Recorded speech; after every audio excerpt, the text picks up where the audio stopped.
नाज़रीन, गुपचाणी में झेमल शाख जे आबादगारनि पारां पाणी खोट खिलाफ़ आबादगारनि 13 ॾींहं बि एहतजाज जारी रखियो। आबादगारनि सां गॾु नवाबशाह रोड ते धरणो हयो। मांझी फ़क़ीर खां पोइ मौलाना असदुल्ला खोड़ो बि आबादगारनि सां एके जे इज़हार तौरु शिरकत कई। तफ़सील मसूद ज़ंगे जो जी हिन रिपोर्ट में। झेमल शाख जे पुछड़ीअ जे आबादगारनि अॼु 13 ॾींहं बि एहतजाजी मुज़ाहिरो करे सांगड़ नवाबशाह रोड ते धरणो हणी रोड बंदि करे छॾियो, जंहिं सबबि रोड जे ॿिन्ही पासे गाॾियुनि जूं कतारूं लॻी वयूं।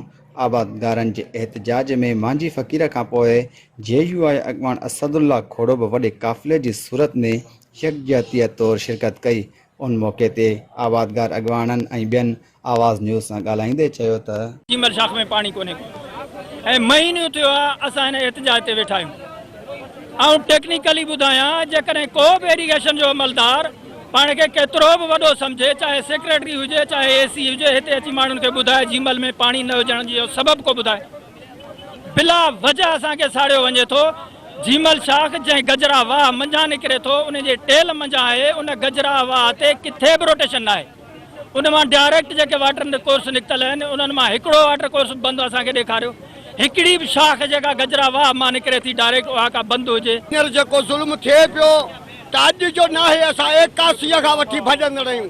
हींअर जिन खे असां वोट ॾिना उहे कारा शीशनि जा बंगला ठाहे ऐं पाण ई पाणी जेको ही पीअनि पिया, ऐं जेको हिन शीशनि में पाणी आहे उहो पाणी बंदि पाणी पाण पीअनि पिया। पर असांजे बचनि जे लाइ उहे दुबा कोन्हे जेका असांजा बचा उहे दुबा पीअनि। हींअर उन्हनि खे वोट ॾिनासीं ऐं उहे वरी गुम आहिनि, असांखे कुझु बि नज़र नथो अचे। पर नज़र हाणे उन्हनि खे ईंदासीं जॾहिं उन्हनि खां हक़ असां पंहिंजो टोड़े वठंदासीं। असांजो ॿियो महीनो आहे, एहतजाज हले थो झीमल शाख में पाणीअ जे लाइ। असांजो सियासी को बि इशू न आहे, असांजो मक़सदु सिर्फ़ु झीमल शाख में पाणी आहे। पाणी जी सूरत हाल हींअर जो झीमल शाख जे बंदि थियण सां 1 लख माण्हू बेरोज़गार थिया। बेरोज़गारी त पंहिंजी जाइ ते आहे, पर हिन वक़्तु 1 लख माण्हू पीअण जे पाणी लाइ तड़पे थो।